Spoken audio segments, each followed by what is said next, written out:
Hello everyone, welcome back to my channel. कैसे हैं आप सब लोग? आई होप आप लोग सब अच्छे होंगे। सो लास्ट वीडियो में हमने सोशल सिक्योरिटी कोड की एमसीक्यू सीरीज़ कंप्लीट कर ली थी। अगर आप लोगों ने वो वीडियोस नहीं देखी हैं, डिस्क्रिप्शन बॉक्स में उसका लिंक है, आप वहां से जाके देख सकते हैं, या आई बटन में भी मैंने लिंक दिया हुआ है, आप वहां से भी क्लिक करके देख सकते हैं।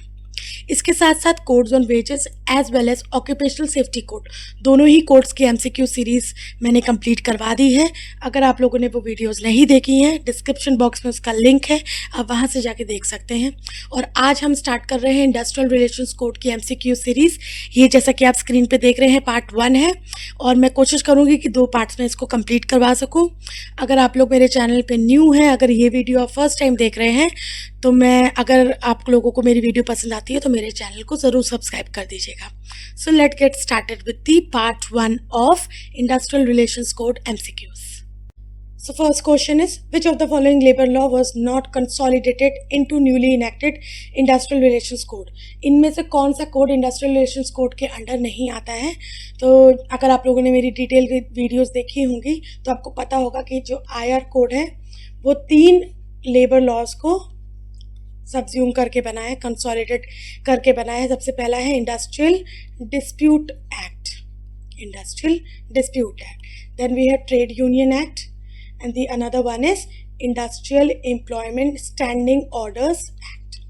तो ये तीनों एक्ट को मर्ज कर दिया गया है, कंसोलिडेट कर दिया गया है और न्यू कोड लाया है which is industrial relations code.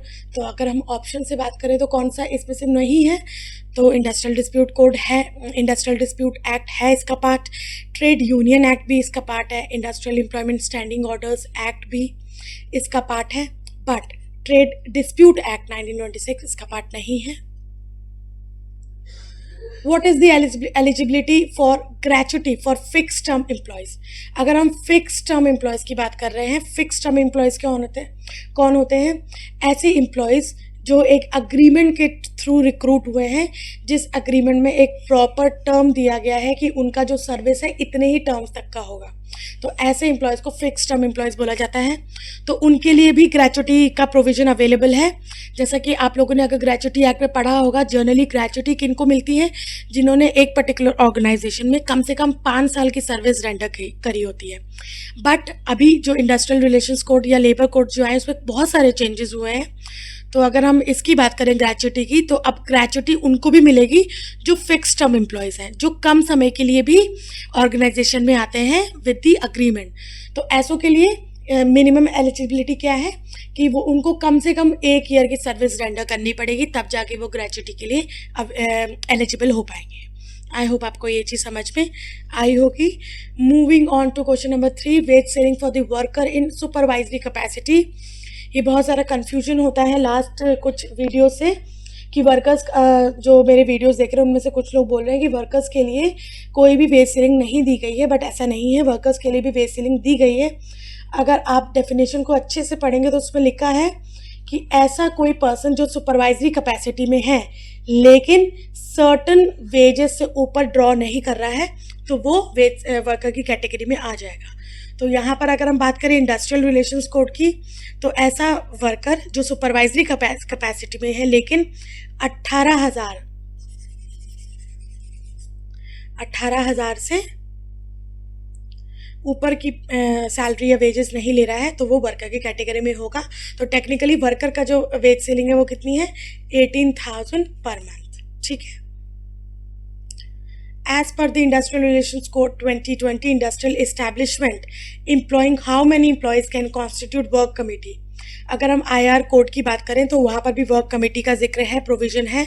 तो वर्क कमेटी के लिए एक पर्टिकुलर ऑर्गेनाइजेशन इस्टेब्लिशमेंट में मिनिमम कितने एम्प्लॉयज़ होने चाहिए, तब जाके आप वहाँ पर वर्क कमेटी का गठन कर सकते हो। तो आंसर क्या होगा?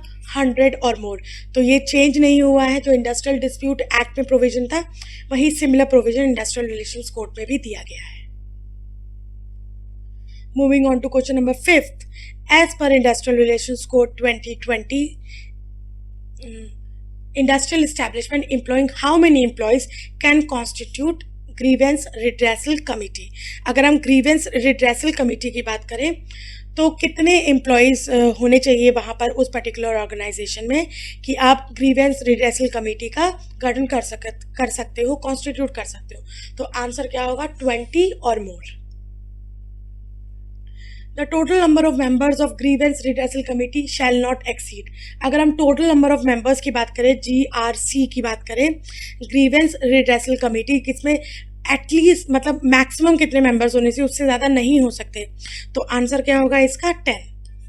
तो 10 मेंबर्स होने चाहिए। अगर हम इंडस्ट्रियल डिस्प्यूट एक्ट की बात करें तो वहाँ पर जो काउंसिल था, कमेटी थी, उसमें 6 मेंबर्स होने चाहिए। लेकिन यहाँ पर जो चेंज हुआ है वो क्या हुआ है कि ज़्यादा से ज़्यादा आप कितने रख सकते हो? 10 मेंबर्स उस कमेटी में रख सकते हो।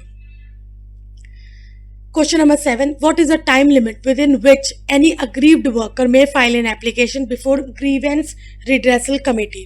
तो अगर कोई पर्टिकुलर पर्सन है जो अग्रीव्ड है, जिसके यहाँ कोई प्रॉब्लम हुई है, तो अगर उसको अपनी बात ग्रीवेंस रिड्रेसल कमेटी तक पहुँचानी है, तो जब भी वो प्रॉब्लम अराइज हुई है, जिसके अगेंस्ट में वो GRC तक वो बात पहुँचा रहा है, तो कितना टाइम पीरियड मिला है उसको मैक्सिमम कि तब तक आप मतलब वो कर सकता है। जैसे कि आज अगर उसको कोई प्रॉब्लम हुई है और इस पर्टिकुलर इश्यू से रिलेटेड उसको कमेटी तक अपनी बात पहुंचानी है, तो आज से लेके कब तक वो अपनी बात रख सकता है, एप्लीकेशन दे सकता है? विदिन 1 ईयर, 1 साल के अंदर अंदर उसको ऐसा करना पड़ेगा। Question number 8. The worker who is aggrieved by the decision of the grievance redressal committee, within what period from the date of decision of grievance redressal committee may file an application for the conciliation of such grievance to the conciliation officer? इसमें क्या बोल रहा है? इसमें बोल रहा है कि अगर कोई पर्सन ग्रीवेंस रिड्रेसल कमेटी के कोई जो भी डिसीजन है उससे उसको प्रॉब्लम है, अग्रीव्ड है, तो अगर उसको अपनी बात आगे और प्रोसीड करनी है, कॉन्सिलेशन ऑफिसर तक ले जानी है, तो वो कितने टाइम पीरियड के अंदर ऐसा कर सकता है, अप्लाई कर सकता है? तो आंसर क्या होगा? 60 डेज। तो क्या है question? The worker who is aggrieved by the decision of the grievance redressal committee within 60 days from the date of the decision of the committee may file. तो 60 दिन के अंदर जिस दिन भी उस कमेटी का, ग्रीवेंस रिड्रेसल कमेटी का डिसीजन आया है, उस दिन से 60 डेज के अंदर अंदर वो किसको अप्लाई करेगा? कॉन्सिलेशन के लिए कॉन्सिलेशन ऑफिसर को अप्लाई कर सकता है। Question number 9. Any worker may make an application directly to the tribunal for adjudication of the dispute referred to therein after the expiry of how many days from the date he has made the application to the conciliation officer. अब अगर उसने conciliation officer के पास apply कर दिया है, तो जिस दिन भी अप्लाई करा है उस दिन से कितने टाइम पीरियड के अंदर वो डायरेक्टली ट्रिब्यूनल को अप्लाई कर सकता है, ये इसमें पूछा जा रहा है। तो आंसर क्या होगा? Within 45 days. तो 45 डेज के अंदर वो क्या कर सकता है? डायरेक्टली ट्रिब्यूनल को अप्लाई कर सकता है। लेकिन क्या है इसमें जो कंडीशन है 45 डेज की, कब से स्टार्ट होगी? After the expiry of from the date, मतलब जिस दिन भी उसने क्या करा है, जिस दिन भी उसने कॉन्सिलेशन ऑफिसर को अप्लाई करा है, उस दिन से 45 डेज के बाद वो एडजुडिकेशन के लिए ट्रिब्यूनल को अप्लाई कर सकता है। Question number 10. How many members of the trade union can apply for registration? तो इसमें पूछा जा रहा है कि ट्रेड यूनियन के कितने मेंबर्स रजिस्ट्रेशन के लिए अप्लाई कर सकते हैं। तो ये क्वेश्चन को प्लीज़ ध्यान में रखिएगा। ये नहीं बोल रहा है कि ट्रेड यूनियन में कितने मेंबर्स होने चाहिए कि ट्रेड यूनियन फॉर्म होगी। इसमें बोल रहा है कि ट्रेड यूनियन के कितने मेंबर्स रजिस्ट्रेशन के लिए अप्लाई कर सकते हैं। तो आंसर होगा 7 और मोर।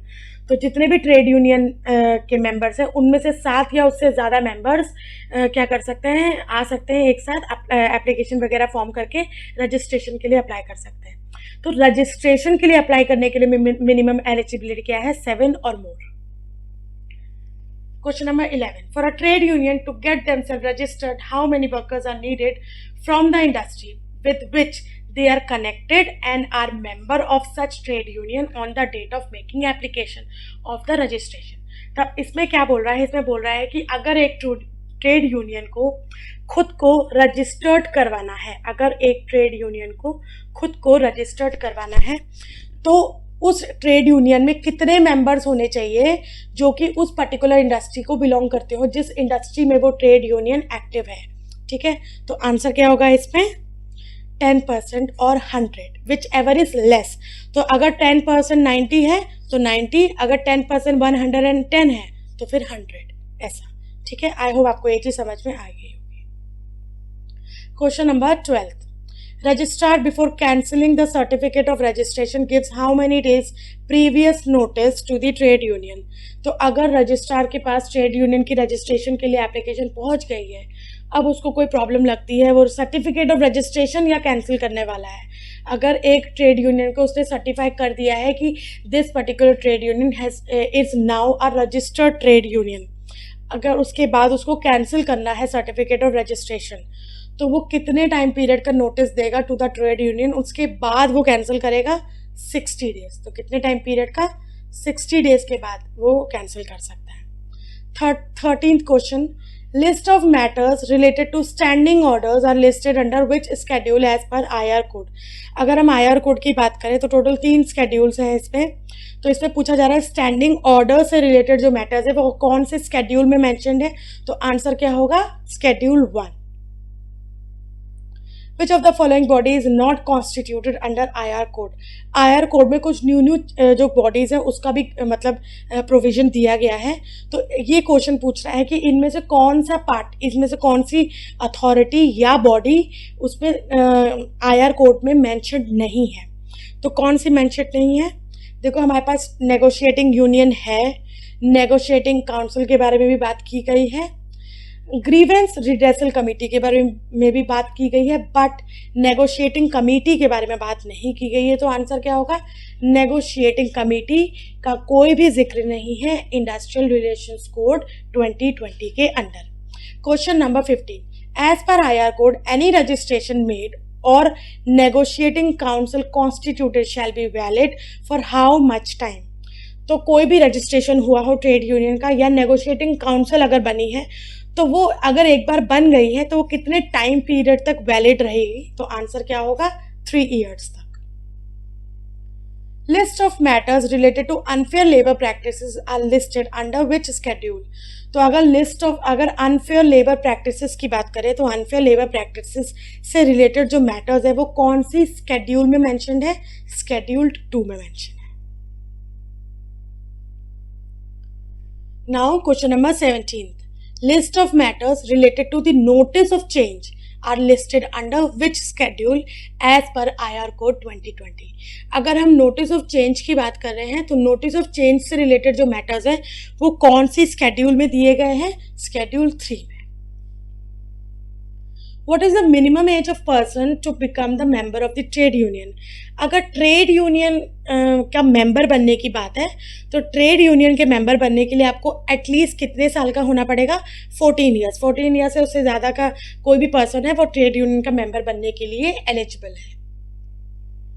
अगर हम बात करें ऑफिस बेयरर्स की कि मिनिमम एज ट्रेड यूनियन का मेंबर बनने के लिए तो 14 ईयर्स चाहिए, लेकिन ट्रेड यूनियन में ऑफिस बेयरर्स की अगर पोजीशन लेनी है तो उसके लिए कौन सी एज चाहिए आपको, एटलीस्ट आपको 18 ईयर्स का होना पड़ेगा, तब जाके आप क्या कर सकते हो, एज अ ऑफिस बेयरर मतलब अपने आप को बना सकते हो कि वहाँ पर ऑफिस बेयरर्स के लिए जो एज है वो कितनी है, 18, और ट्रेड यूनियन के मेंबर्स के लिए 14 है। तो ये ध्यान में रखना, कभी कभी इसमें कन्फ्यूजन हो सकता है।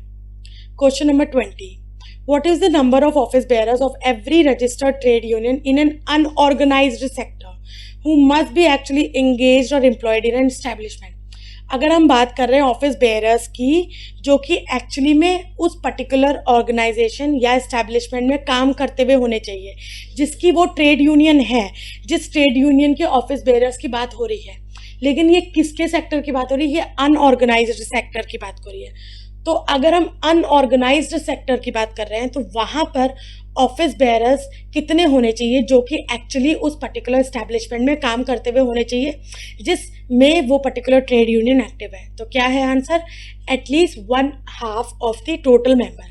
तो half of the total members of the trade union in an unorganised sector कितने होने चाहिए, वहाँ पर काम करते हुए होने चाहिए, सॉरी ऑफिस बेयरर्स वहाँ पर काम करते हुए होने चाहिए, उस पर्टिकुलर इंडस्ट्री से ऑर्गेनाइजेशन से रिलेटेड होने चाहिए। और ये 1/2 वाला जो क्राइटेरिया है ये किसके लिए है, ये है अनऑर्गेनाइज सेक्टर के लिए। तो इसको प्लीज़ ध्यान में रखना।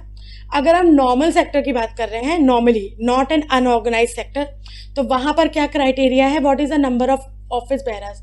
तो अगर हम नॉर्मल सेक्टर की बात कर रहे हैं other than the unorganised sector, तो वहाँ पर कितने लोग ऑफिस बेरर्स हो सकते हैं जो पर्टिकुलरली उस पर्टिकुलर इंडस्ट्री से ताल्लुक़ रखते हो जहाँ पर वो ट्रेड यूनियन एक्टिव है। तो आंसर क्या होगा, at least 1/3 of the total member या 5, विच एवर इज लेस।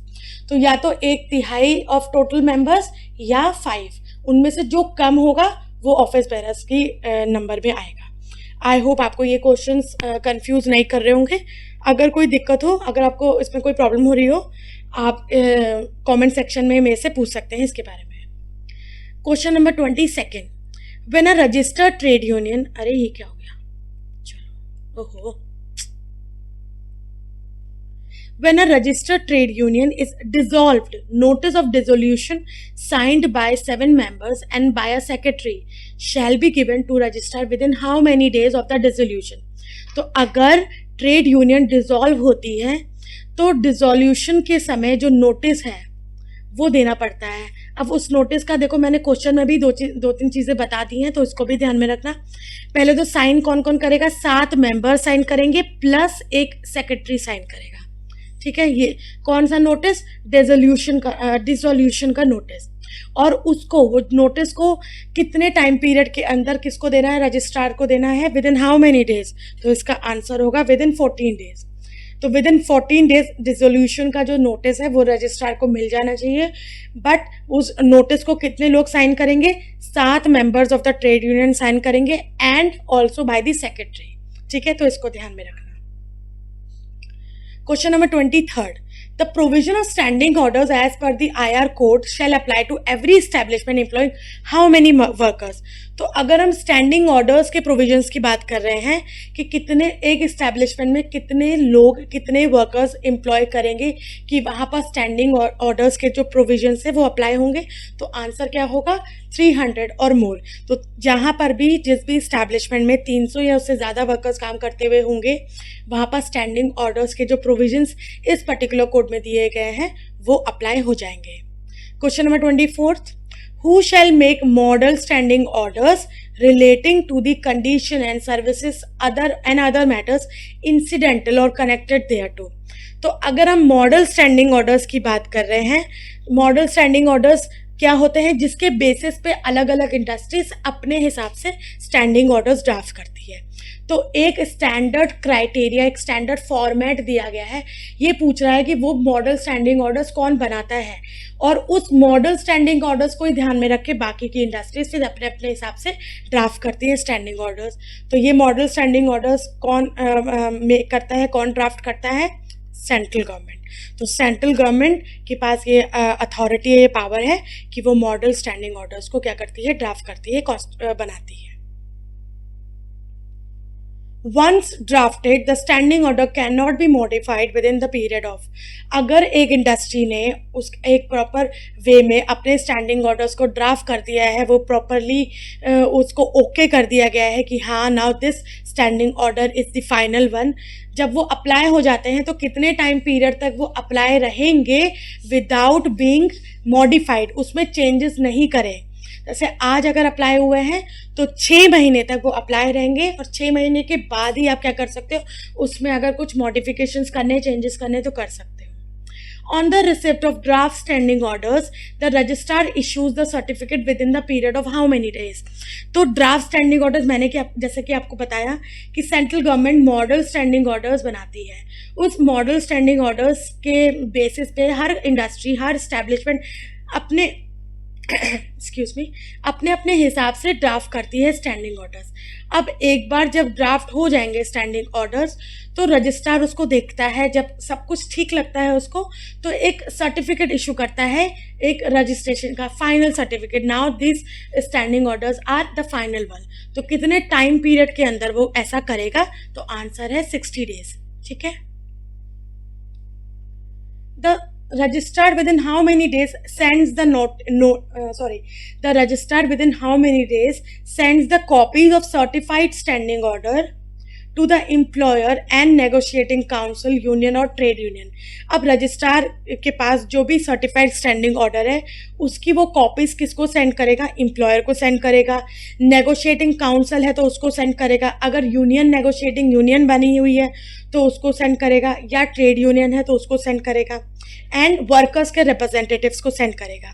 तो कितने टाइम पीरियड के अंदर वो सेंड करेगा? जब जिस दिन भी वो फाइनलाइज कर देगा स्टैंडिंग ऑर्डर्स को, उसके कितने दिन के अंदर वो जो कॉपीज हैं उसको सेंड करेगा? With in how many days? With in 7 days। Now 28th question, an employer or trade union or negotiating council or union or any representative body of workers if are not satisfied with the order of certifying officer। तो certifying officer है जो कि आपके standing orders को certify कर रहा है, अगर लेट से वो कैंसिल कर देता है या वो नहीं करता है सर्टिफाई आपके ऑर्डर, और उसने कोई मतलब उसने एक बोल दिया है कि हाँ ये प्रॉपर नहीं है, या वो कैंसिल कर रहा है, या वो इशू नहीं कर रहा है, फाइनलाइज नहीं कर रहा है आपके स्टैंडिंग ऑर्डर्स को, तो आप अपील कर सकते हो। किसको? अपीलेट अथॉरिटी को। तो कितने टाइम पीरियड के अंदर आप अपील कर सकते हो, इसमें ये पूछा जा रहा है। तो आंसर क्या होगा? 60 days। जिस दिन भी सर्टिफाइंग ऑफिसर का आपके पास डिसीजन आया है उस दिन से 60 days के अंदर आप क्या कर सकते हो? अपील कर सकते हो। Question number 29, the certified standing order come into force after the expiry of how many days from the date on which authenticated copies are send. अब जैसा कि मैंने आपको लास्ट स्लाइड में बताया था कि 7 दिन के अंदर कॉपीज भेजनी पड़ती है, ठीक है? तो कॉपीज भेज दी, उसके बाद कितने टाइम पीरियड के बाद आपके जो स्टैंडिंग ऑर्डर्स हैं वो अप्लाई होना शुरू हो जाएंगे आपकी इंडस्ट्री में? तो कितने टाइम पीरियड के बाद? 30 days के बाद अप्लाई होना शुरू हो जाएंगे। जिस दिन भी सर्टिफाई हुआ, फाइनलाइज हुए आपकी स्टैंडिंग ऑर्डर्स, उसके बाद 7 दिन के अंदर अंदर उसको क्या करना है? कॉपीज भेजनी है टू दी काउंसिल। अगर काउंसिल है तो काउंसिल को, यूनियन है तो यूनियन को, या ट्रेड यूनियन है उसको, वर्कर्स को भी एज वेल एज एम्प्लॉयज़ को भी 7 दिन के अंदर। एंड जब वो कॉपीज भेज देगा उसके कितने टाइम पीरियड के बाद क्या होगा? आपके जो स्टैंडिंग ऑर्डर्स हैं वो आपकी इंडस्ट्री पे अप्लाई होना स्टार्ट हो जाएंगे, कम इनटू फोर्स। तो वो कितना टाइम पीरियड? 30 days के अंदर। In case, question number 30, in case an appeal has been preferred, the certified standing order come into force after the expiry of how many days from the date on which authenticated copies of the order of appellate authority are send. अगर अब उस standing order से related आपने appellate authority को appeal कर दिया है, अब वहाँ पर काम आपके प्रोसीडिंग्स चल रही हैं, तो अपीलेट अथॉरिटी क्या करेगी? एक ऑर्डर पास करेगी, आपका जो भी केस था उससे रिलेटेड एक ऑर्डर पास करेगी। अब वो ऑर्डर की कॉपीज़ भी क्या होंगी? सेंड होंगी। जैसे कि हमने सर्टिफाइड स्टैंडिंग ऑर्डर्स की कॉपी सेंड करी थी, वैसे ही अपीलेट अथॉरिटी की भी कॉपीज़ क्या होंगी? सेंड होंगी। तो जिस दिन भी सेंड होंगी उस दिन से कितने दिन के अंदर वो जो सर्टिफाइड स्टैंडिंग ऑर्डर्स हैं वो आपके इंडस्ट्री पे अप्लाई होना स्टार्ट हो जाएंगे? तो आंसर क्या होगा? 7 days के अंदर, ठीक है?